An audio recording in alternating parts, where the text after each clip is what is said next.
3. 2026. Deadpool Wolverine. Deadpool and Wolverine. Deadpool 3. Wolverine 8. I don't Wolverine 9. X-Men. X-Men 12. 12, yeah. Whatever. 10 minutes, spoiler free. Oh. What?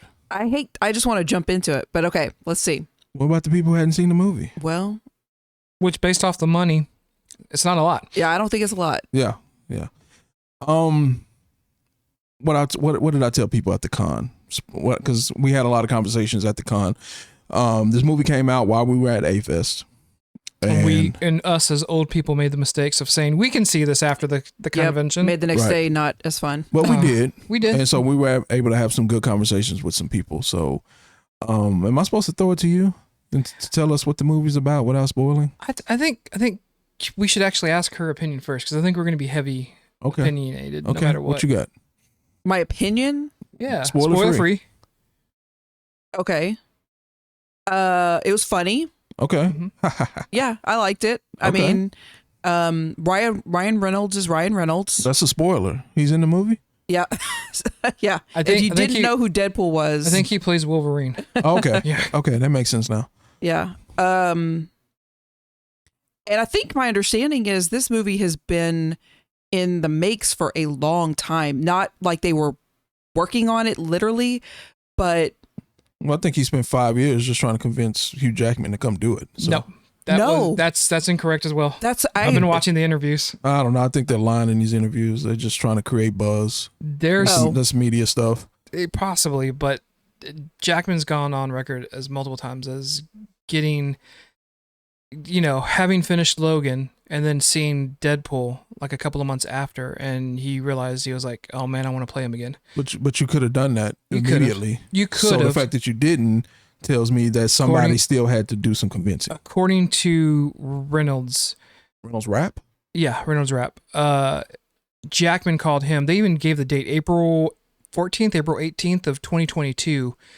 And Jackman said, hey, is there a way that we can work together as Wolverine and Deadpool? And according to Ryan Reynolds, they had a meeting later that day with, and again, this could be the part of But the first Deadpool posing, came yeah. out years before that.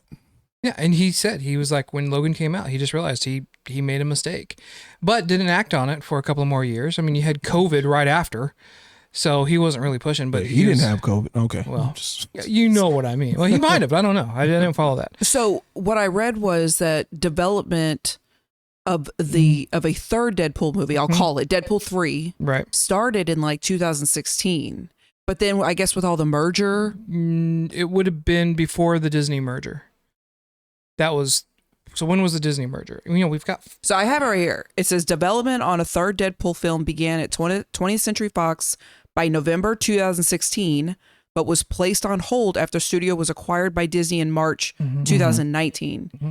But I'm not saying that the plan for Wolverine to be involved was way back then. Correct. But they've been talking about doing this, I guess, for a long time. Yeah. Yeah. And then I read the same thing that, again, we don't know because everything is strategy or whatever. Subject to Hollywood belief. Yeah, Right. you never know what people are doing. But yeah, I had read the same thing that Hugh Jackman was like, I want to do a movie with you. Right. But my thing is, if he really, really, really wanted to do it at the time, it would have got done.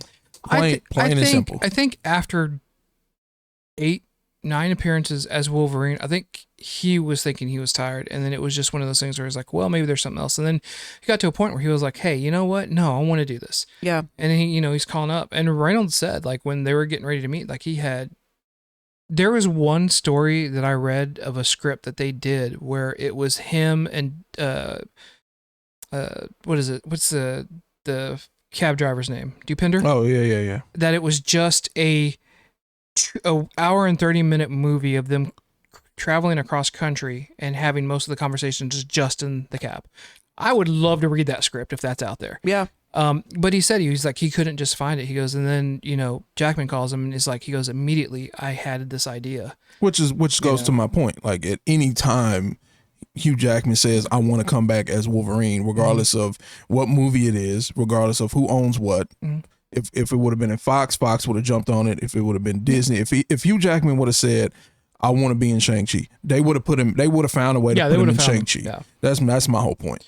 So at the end of the day, the hold up for all of this was him. Oh yeah, for sure. So For sure. But it's also Reynolds not being able to come up with a script until then, until knowing that, oh, I've got this final piece. And then I know I've done it where I've thought of an idea the moment someone has said something, and then I can be like, oh, I know what I want to do now. I want to do it this way going into whatever and have this as a background for it.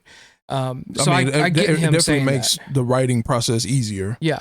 A lot easier because it opens up way more, right? Yeah, for sure. But as far as the movie goes, I'm not going to say that it was a good movie.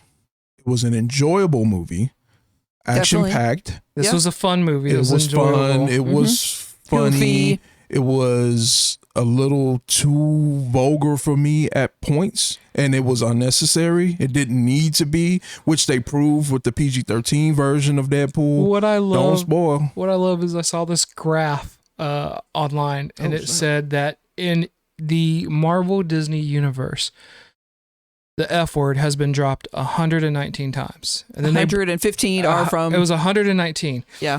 And then it said, Guardians of the Galaxy 3, 1. Deadpool and Wolverine, 118. Yeah. Yeah. It was like... And like I went and took Xander, took my son. Shout out. And I thought, okay, I can expect swearing, but I know there's not going to be any nudity. I know it's going to be violent, but he's seen violence. All right, so let's go ahead and do it. The first 10 minutes of this movie, I'm like, maybe this wasn't the best decision. Right. I'm telling my wife, I'm like, honey, I said, because, we're trying to back off on swearing. And so, we're really doing the swear jar and stuff like that. Shit. I know, right? And so I was like, having watched this movie, I would have dropped another $175 into the jar if I repeated everything of this movie. Yeah. Right. So yeah, to your point, this is about, I don't even think a Kevin Smith movie has been this vulgar. Right. I mean, it's excessive. It is excessive. Yeah. It's and it didn't need to be. It's not like it made it even more funny.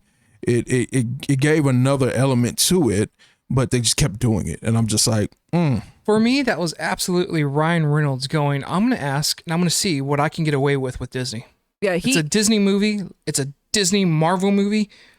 I'm just going to throw everything. Yeah, and it seemed like he did. Yeah. For sure. The fighting scenes were dope, but then they got super repetitive. Little Snyderish. I would never go that far.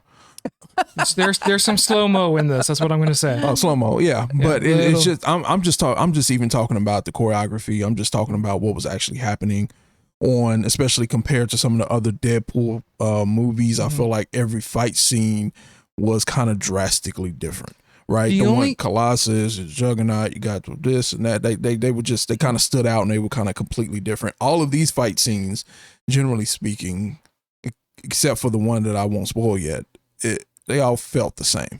Yeah. Against the one character, I will say it was a little bit formulaic. Doesn't take away from it, because it is kind of interesting. And then when we get into the spoiler part, I will say that there are a couple of things where I'm just like, I'm not taken out of it by anything. But I was like, really? I think we kind of see why things wouldn't work. There's a couple of moments like that. So did you like the movie? I loved the movie. To me, it was enjoyable in the setting of a crowd. Okay. That's how I would put this. Would you recommend this to the average Joe? No, not one bit. What about you? So I really liked the movie. Average Joe, no. No, I wouldn't. I would not. Maybe from the standpoint is I gotta ask a couple of questions first, like how big are you on like fighting movies and action? Have you seen any of the other Deadpools? That wouldn't to me that wouldn't be the average Joe. Yeah. But how do you feel about swearing? Right. So yeah, I wouldn't either. I'm not even sure if I would recommend this to MCU fans. Would you buy this? Or rather, will you buy this? Probably. I'll look for the steelbook on this. Yeah, I will. Yeah. I I see me watching this again. I don't see me watching it again. I would watch it like if it was on TV. I'd sit there and watch it. This will never be on TV. No, I'm just kidding. If this is on HBO Max, I would watch it. Right. If people can put, if you can do Blazing Saddles. He's on never seen regular, Blazing okay. Saddles. I was gonna say if you can do that one on Come on, let's TV. bring it up to at least the late 90s. Come on, man. No, but So, but there are. I'm kind of with you. Although I am interested to that point. I am interested to see the TV version of this because I think that will take out enough of the swearing to maybe make this that much more enjoyable. I could absolutely see Reynolds putting out a PG-13 version of this, or when they do a director's cut, which again is now just being talked about, them doing in December to release to the theaters. I could see that one being a director's cut, but toned down. I could see him doing a PG-13 drop of this movie. So how do you feel about the fact that I said I would not recommend this to an MCU fan? Without spoils. There is so much lore that pulls from behind this that is not just in... I mean, most of it is not. Yeah, it's not just in the MCU. movies. It's Fox specific. Right. It is behind the scenes specific. Some of these jokes I only got because I watched the behind the scenes of the movies, or I read articles where they were doing certain things, or you kept up with it. And that to me is what made the movie enjoyable for me. But as I'm sitting there watching it, I'm going like, in a room full of nerds and other like-minded people, because this is opening night, there are people that are not laughing at some of the stuff I'm laughing at because I know they have no idea. We went opening night. You went. No, I went opening. Friday's opening night. You went preview night. You went Gen Pop. You went, We went You private with screening. Gen Pop. whatever. Yeah, so just real quick, because we can officially jump into spoiler free here in a second, but just a couple of other things off the top of the head. I mean, the Soundtrack was good. Oh my gosh. I know you were enjoying Dang, it. where's the soundtrack? Where is it? I didn't bring it. I saw it too. You got the actual. Yeah, we got the album. The graphics, the special effects were trash. I'll just say it. They were trash. They weren't worse than Flash. Okay, I'm glad you said that because we got to have that conversation. We will. Okay. And then the story, just generally speaking, is just kind of all over the place. And there's certain elements of the story. I don't want to say it's a plot hole. It's just The story was generic. Yes. It's generic, but it also like some of the stuff that was happening just didn't make any sense. Not that it was confusing. It was just like there's no way that would have happened. Like the way it happened. It's like this is very. Let's get into it. You want to get into it? Yes. Spoilers from here on out. Because I want to hear what you got to say on that.